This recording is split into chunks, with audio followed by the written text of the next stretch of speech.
Nearly 2 months after the U.S. pullout from Afghanistan, Secretary Pompeo told CBN News how the consequences are playing out in Israel and beyond. So I've heard over these past few days while I've been here in Israel, I've heard from many of the Israeli leaders and security establishment. They're very concerned.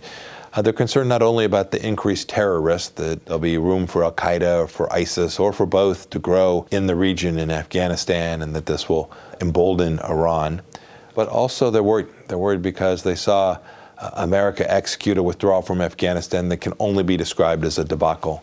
Not only did we have 13 Americans killed, so tragically, but we still have Americans who are behind enemy lines. It made no sense to me the way the Biden administration executed that withdrawal, and I think America's credibility in the world was damaged as a result of that. I pray that we're able to get that credibility back. One impact of the pullout seems to be a more belligerent China. How would you describe the threat of China right now? All of these things are interconnected. Leaders around the world watch how American presidents behave. They can sense American weakness, that America's not prepared to honor the red lines that it has drawn to protect America's vital interests. And so I think what you're seeing from the Chinese Communist Party is precisely what you'd see follow from that. They're going to test, they're going to push. And the first place we're seeing this test is 150 plus aircraft flying into the air defense identification zone for Taiwan. I hope the American administration is prepared to do the right thing to support the people of Taiwan. You've been the CIA Director, Secretary of State. What keeps you up at night?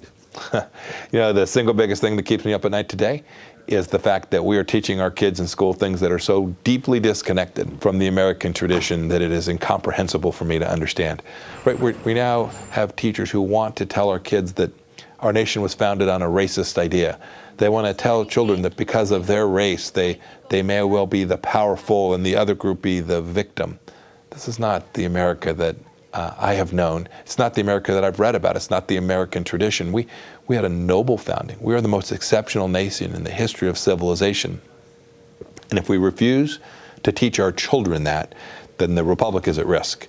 Secretary, you're an evangelical Christian. You're here in Jerusalem. What does Jerusalem mean to you? I was at the Church of the Holy Sepulchre yesterday, right, where Jesus was crucified, died, and buried, and then rose from the tomb.